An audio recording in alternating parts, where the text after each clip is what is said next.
Bonjour à tous. Bonjour.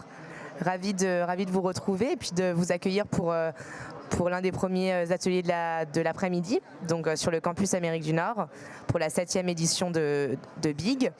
Donc on démarre l'après-midi avec un atelier sur les bonnes pratiques et les opportunités en M&A aux États-Unis. Donc l'idée que ce sera c'est un atelier en digital, donc on a préenregistré avec 2 experts de Pramex International, une vidéo dans laquelle on échange et dans laquelle en fait ils prendront un cas pratique pour illustrer justement ces bonnes pratiques, les conseils, comment approcher les cibles. Et puis comme ça rend les choses un peu plus interactives comme ils n'ont pas pu se déplacer depuis New York. Donc voilà, l'idée avec cet atelier, c'est de vous donner les clés de comment gérer en fait un projet d'acquisition aux États-Unis, comment identifier et approcher les cibles, négocier une letter of intent. Et donc voilà, pour en parler mieux que moi, Nicolas Ferry et Cyril Azam de Pramex International. Voilà. Tous, ravi de participer à cet atelier du 2021. Donc, je suis Nicolas Ferry, avec moi mon collègue Cyril Adam. Voilà, comme Hélène l'expliquait, nous sommes tous les deux de Pramex International USA. Pramex, on est une société de conseil en implantation à l'international, présente dans 13 pays. Et aux US, on a une vingtaine de collaborateurs répartis sur nos 3 bureaux de New York, où nous sommes basés tous les deux. Chicago et San Francisco. Voilà. Et l'un de nos métiers consiste à conseiller nos clients français, PME, ETI, start-up dans des projets d'acquisition. C'est une activité très importante pour nous aux États-Unis. Et l'idée aujourd'hui dans cet atelier, c'est de partager avec vous un petit peu de notre quotidien de l'accompagnement de ce type d'entreprise sur des projets d'acquisition aux US. Alors, on a décidé de l'aborder sous l'angle d'une étude de cas, en fait, d'une case study cette année, qui nous a semblé être une façon, je dirais, très pratique d'illustrer notre expérience d'accompagnement sur ce type de projet. Ok, merci Nicolas. Donc du coup, peut-être pour aborder ce case study, est-ce que tu peux nous donner les grandes caractéristiques de cette opération que tu vas nous présenter? Donc si tu peux nous donner le détail, parce qu'on a souvent des questions, notamment sur les phases en amont, la préparation de ce type d'opération voilà, comment s'organise la recherche de cibles, comment est-ce qu'on les contacte. Je pense, voilà, si tu peux nous donner un aperçu du cahier des charges et puis après le détail des différentes actions qui sont menées lors de la première phase. Tout à fait. Alors effectivement, l'idée c'est vraiment de vous montrer la vie d'un deal. Alors il s'agit d'un cas réel. La seule chose c'est qu'en fait on a mixé deux deals sur lesquels on est intervenu. Pour l'idée de respecter la confidentialité et l'anonymat. Mais en tout cas, toutes les caractéristiques et tous les points qu'on va évoquer, effectivement, se sont passés. C'est une opération qu'on a clôturée l'année dernière, un petit peu en plein milieu, au début de la pandémie. Je présente le contexte. Notre client, c'était une ETI française du secteur de la chimie, présente sur des produits qu'on retrouve dans des secteurs industriels, agroalimentaires et divers. Une société détenue par un fonds de private equity, plutôt en début de LBO. Alors, l'intérêt, la raison pour laquelle on mentionne l'actionnariat, c'est évidemment détenu par un fonds, ça donne ça donnait quand même un accès facilité à du financement pour faire du build-up à l'international.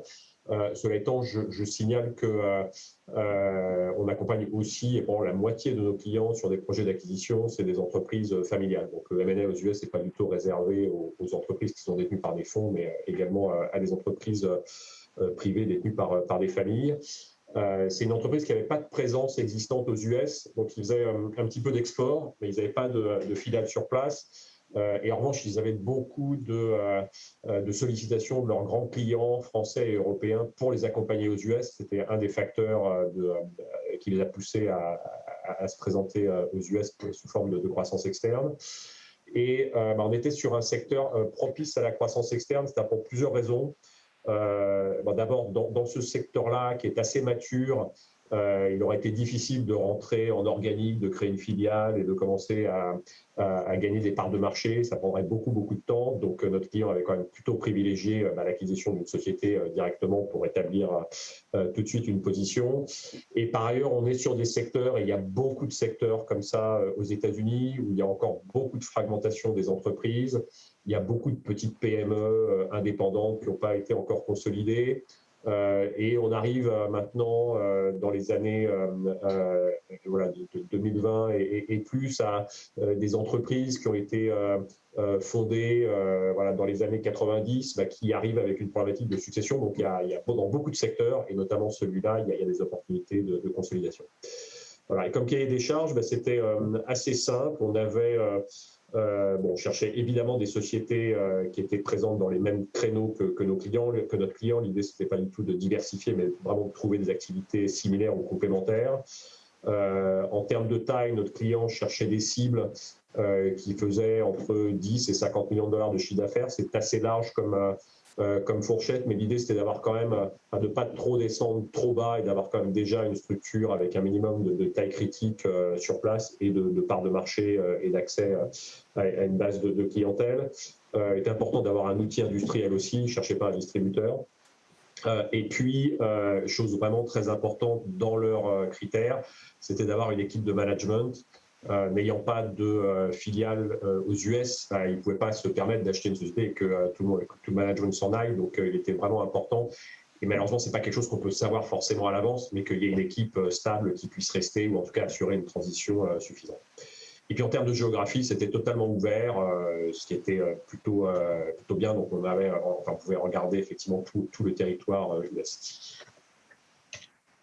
Et donc du coup, ensuite, quelles ont été les différentes étapes, puisque il n'y a pas forcément... d'ailleurs, tu vas nous dire, est-ce qu'il y a des listes, des listings qui sont tout à fait accessibles, avec énormément d'informations sur les sociétés? Voilà, est-ce qu'il y a des spécificités à anticiper? Et derrière, ce qui est aussi, j'imagine, intéressant de connaître, c'est... Comment est-ce que, et là dans ce cas, comment vous avez abordé les cibles, parce que très souvent, voilà, on pense aux États-Unis, straight to the point, du coup on les contacte directement. Est-ce qu'il faut dire tout de suite, est-ce que vous avez dit tout de suite que vous étiez intéressé pour les acheter? Est-ce qu'il y a eu peut-être une approche un peu plus subtile? Voilà, ce serait intéressant si tu peux nous donner un peu de détails sur ces différentes étapes d'approche.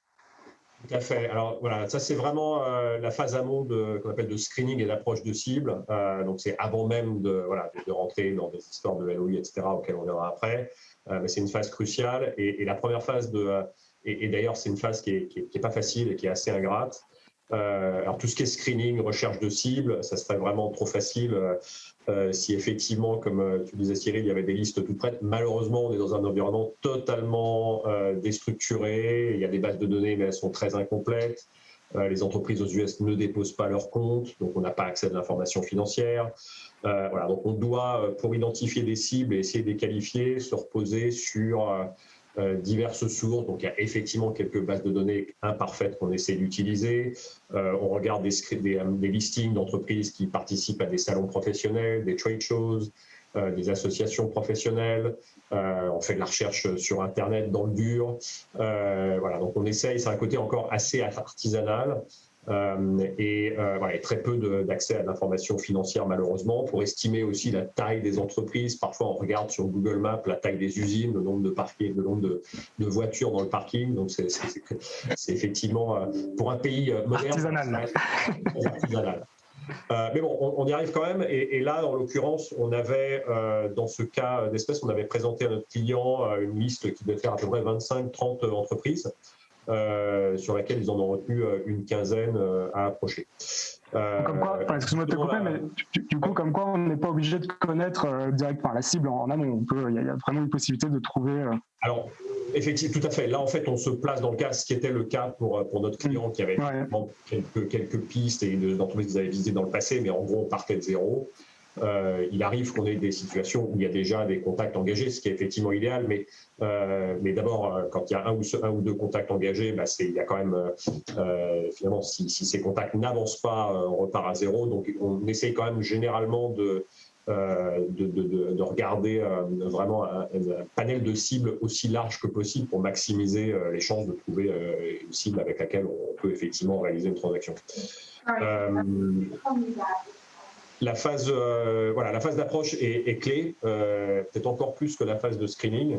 Là, vraiment l'important, parce que les entreprises sont très sollicitées aux États-Unis pour se faire acheter, et donc ce qui est capital, c'est d'arriver avec une histoire, un projet à raconter pour essayer, au-delà de simplement dire on aimerait vous donner du cash pour vous racheter, de les intéresser à un projet industriel. Donc là, on a vraiment préparé ça en amont avec notre client, et quand on approche une cible, on explique effectivement quel est l'intérêt pour la cible d'un rapprochement avec notre client français, ce qui n'est pas forcément évident. Un gros avantage qu'on a en étant non-américain, c'est que qui compense parfois le désavantage, distance culturelle et autres. L'avantage, c'est qu'on vient avec un projet de développement. On ne vient pas acheter une société aux États-Unis pour faire des restructurations. Donc, c'est véritablement pour apporter des moyens. Là, en l'occurrence, apporter immédiatement des clients, puisque notre client cherchait aussi à pouvoir servir ses grands clients européens aux US. Donc, il y a tout un discours positif qu'on met en avance. Ensuite, c'est un travail de fond de cours, un marathon, relancer par divers moyens ces cibles, parce que évidemment elles n'ont pas attendu qu'on toque à leur porte. Donc ça demande beaucoup de ténacité, de relance. Je me souviens, c'était pas sur cette opération, mais il y a 4-5 ans, on a closé une opération sur une cible avec laquelle on avait réussi à rentrer en zone au bout de la 3e relance. Donc peut-être si on s'était arrêté à la 2e, on n'aurait pas fait le deal. Donc là, en l'occurrence, sur les 15 sociétés qui avaient été sélectionnées par notre client, on a réussi à établir une forme de contact avec 11 d'entre elles.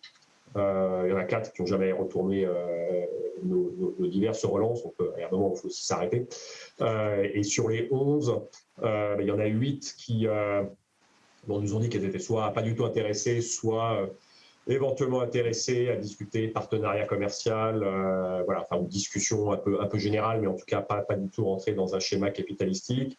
Et puis en revanche, on en avait 3 qui marquaient un intérêt, qui étaient intrigued, comme on dit, sur l'approche de notre client, et qui était ouverte à une rencontre qu'on a organisée par la suite, puisqu'on a organisé courant 2019 donc la visite de ces 3 cibles, une qui était dans le nord-est dans l'État de New York, une dans le Midwest et une en Californie, pour le CEO de notre client. On est tombé sur, comme quasiment à chaque fois, on a tombé sur une... Avant que tu continues, Nicolas, excuse-moi de te couper, mais sur les chiffres que tu as donnés, est-ce que c'est des ratios, si on parle de statistiques, est-ce que c'est des statistiques qu'on trouve habituellement, ou c'est vraiment spécifique à cette opération? Alors, en fait, ça varie énormément d'un secteur à l'autre. Il y a des secteurs qui sont très ouverts à des approches d'acteurs étrangers, d'autres où c'est moins le cas.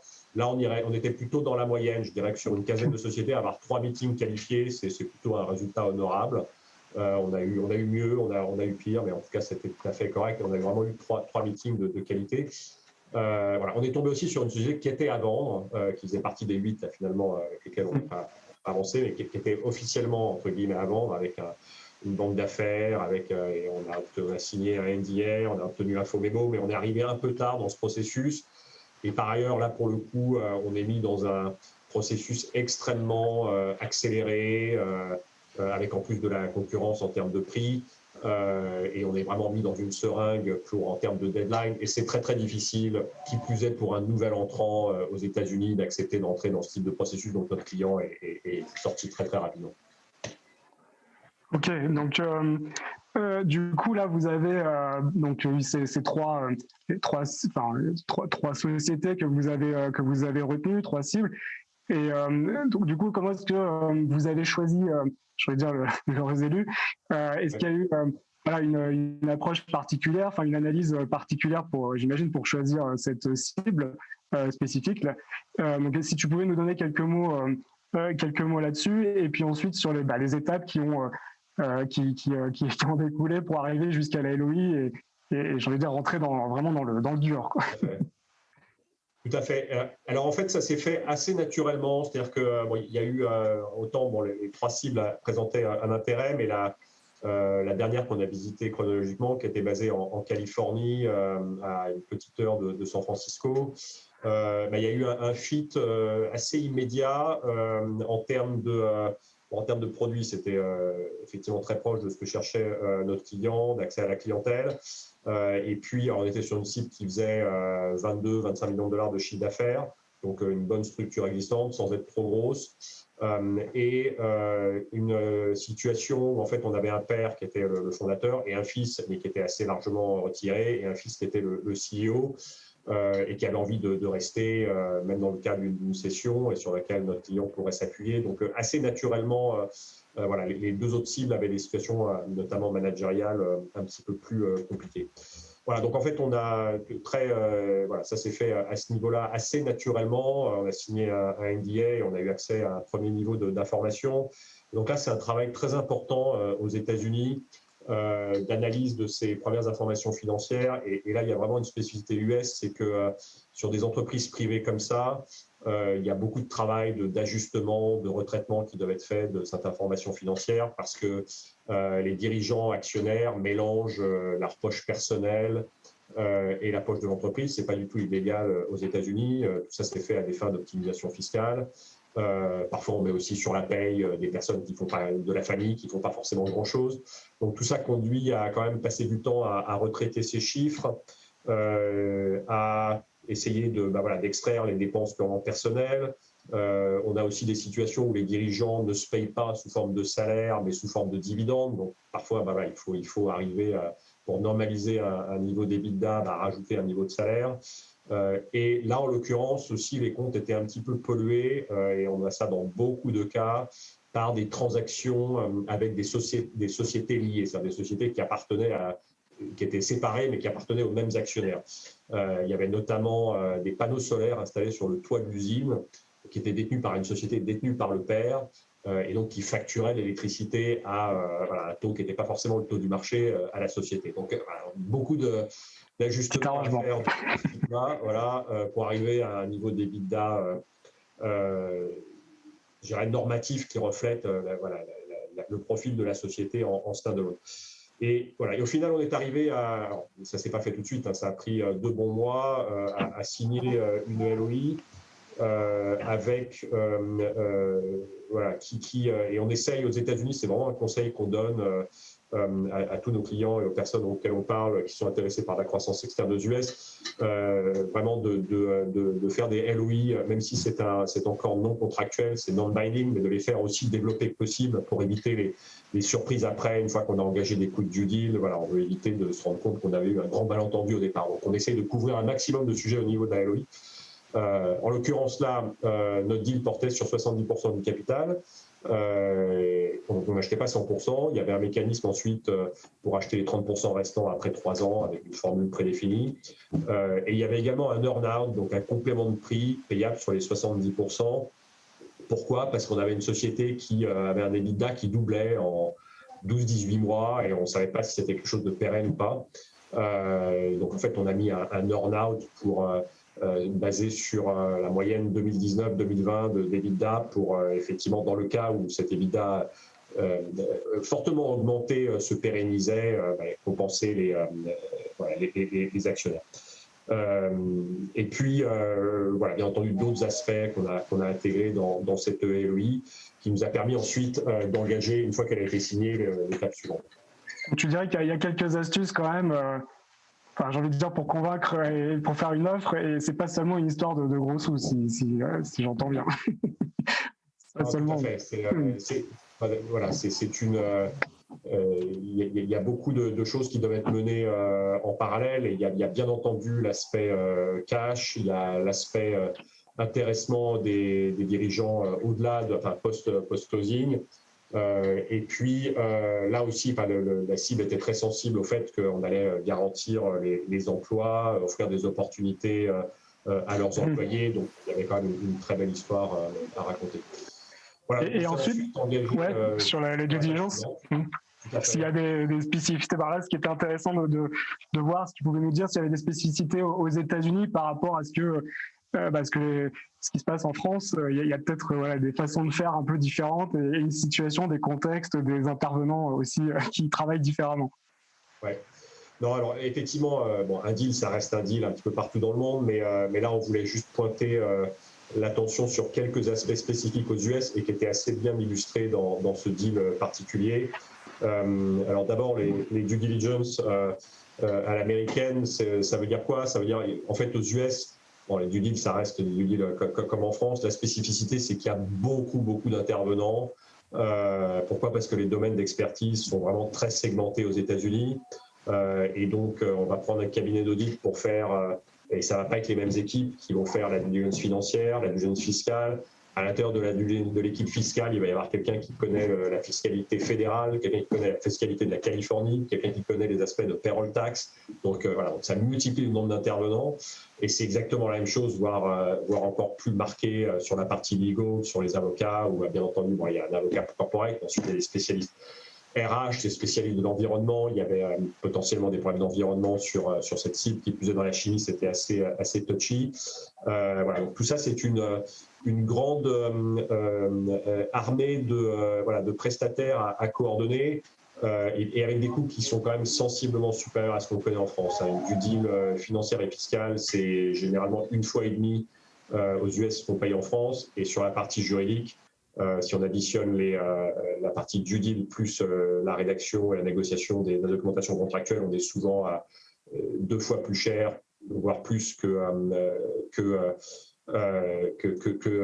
la situation, que ça se coûterait en France. C'est en France. Oui. Donc à garder en tête, on pourra bien entendu, si les gens souhaitent nous contacter, donner des ordres de grandeur, mais on parle de montants significatifs qu'il faut avoir en tête en amont avant de se lancer dans de la croissance externe aux US.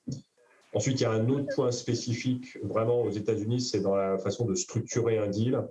Et là, il y a un gros enjeu fiscal, c'est-à-dire qu'en fait, aux États-Unis, il y a un fort intérêt pour l'acheteur à structurer une acquisition sous forme d'asset deal, donc d'achat d'actifs, ce qui permet un certain nombre de réévaluations d'actifs au moment du closing et donc de bénéficier de déductions fiscales liées à ces amortissements d'actifs, et également de pouvoir déduire fiscalement l'amortissement du goodwill sur 15 ans, qui ne sont pas disponibles quand on fait un stock deal. Donc il y a des avantages qui peuvent se chiffrer en fonction de la taille de l'opération, mais ça peut être plusieurs centaines de milliers de dollars, voire plusieurs millions de dollars d'avantages pour l'acheteur à essayer de structurer ça sous forme d'un asset deal. Et par contre, le vendeur a moins d'intérêt, parfois même c'est pénalisant pour lui, donc il faut le dédommager. Voilà, donc il y a beaucoup de travail sur ces aspects-là, et bien entendu, il faut s'entourer de spécialistes, mais il faut accepter d'y passer du temps et un petit peu d'argent, parce que l'enjeu vaut le coup généralement.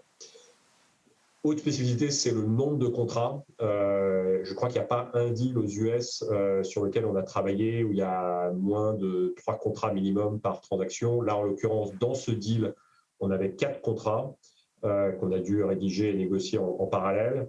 Et en plus, comme je pense que tout le monde le sait, les contrats sont assez volumineux aux États-Unis. Donc là, en l'occurrence, sur cette opération, on avait ce qu'on appelle un purchase agreement, donc un contrat d'achat, dont la partie la plus importante à négocier, c'est ce qu'on appelle en France la GAP, la garantie d'actifs passifs, qui donne toujours lieu à beaucoup d'allers-retours.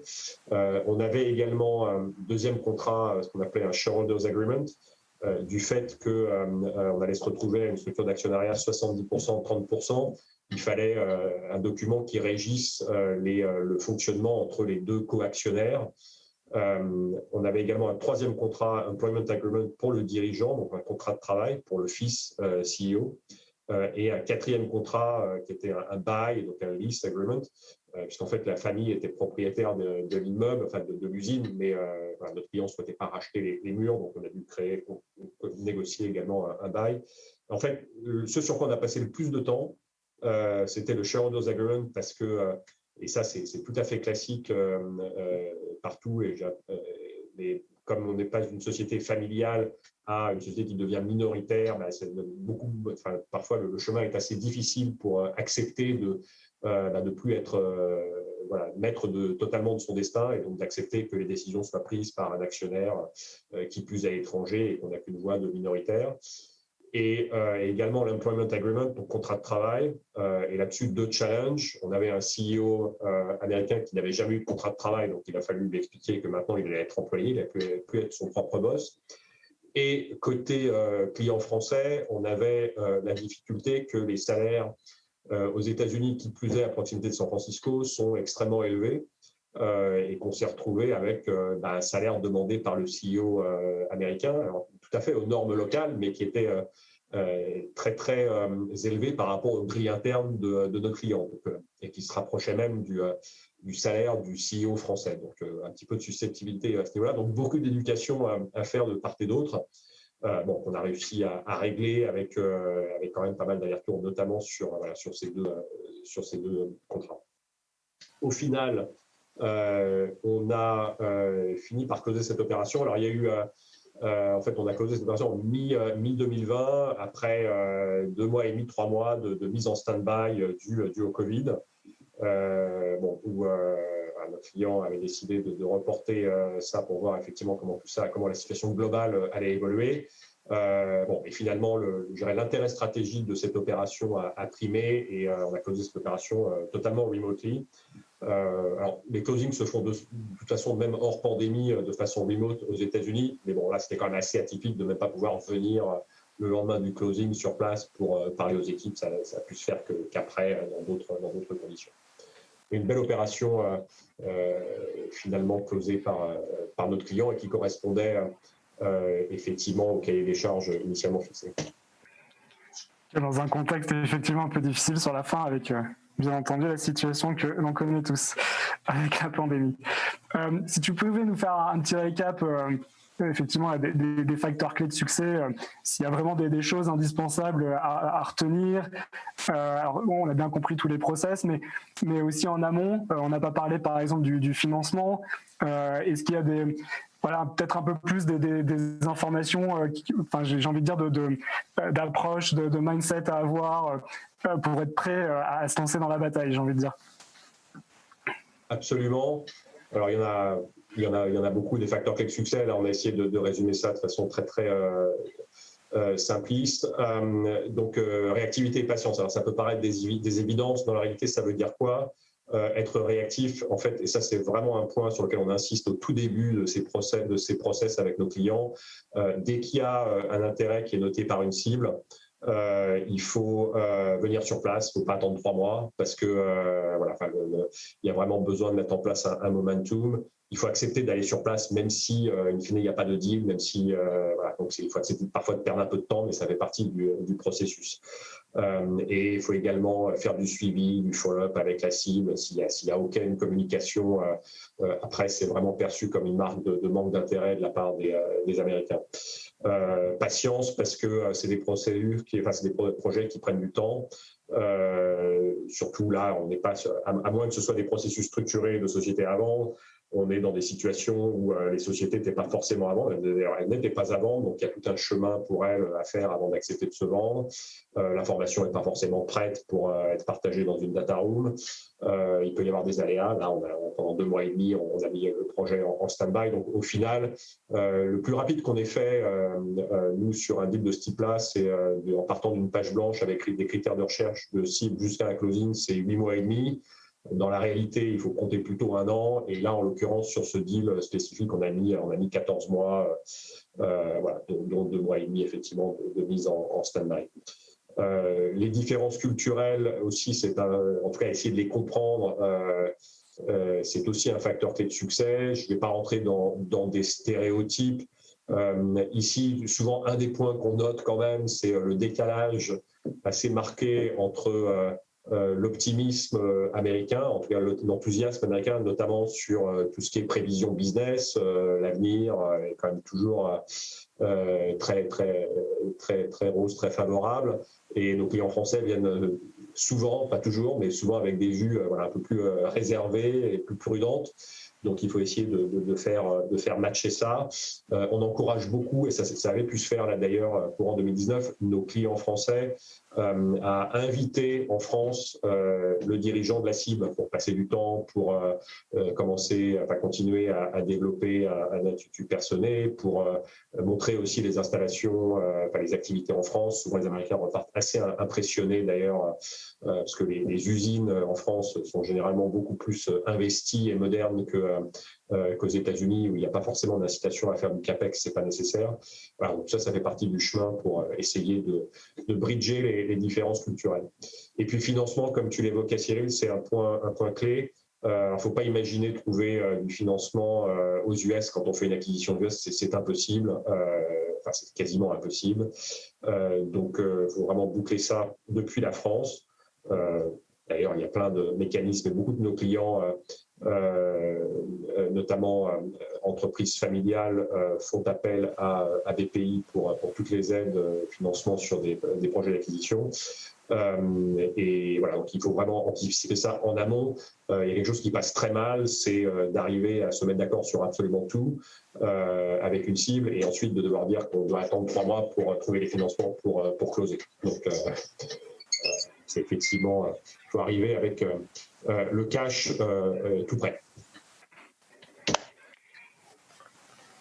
Voilà, donc ravi d'avoir présenté ce case study qui, je pense, nous a permis de toucher à pas mal des problématiques quotidiennes qu'on croise dans ce type de projet. Et on est à votre disposition, bien entendu, pour discuter de vos projets sur les US.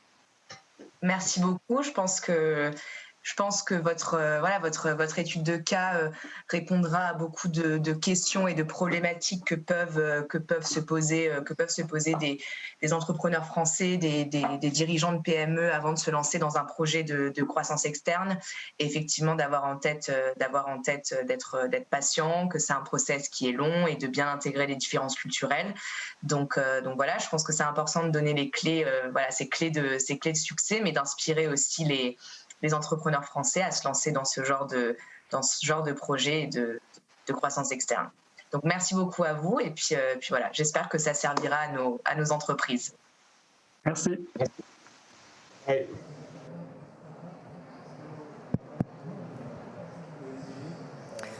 Voilà, j'espère que malgré les problèmes de son, vous avez pu quand même écouter, apprécier cet atelier. Sachez que les ateliers seront disponibles en replay sur YouTube et sur le site internet de BIG, donc sur le campus Amérique du Nord. Et puis n'hésitez pas à contacter, si vous avez pu prendre en photo, n'hésitez pas à contacter Cyril et Nicolas Ferry de Pramex International. Donc Pramex, c'est vraiment un partenaire clé de BPI France. Donc voilà, j'espère que cet atelier a pu vous aider, a répondu à des questionnements et puis c'était un plaisir de vous avoir avec nous. Merci beaucoup.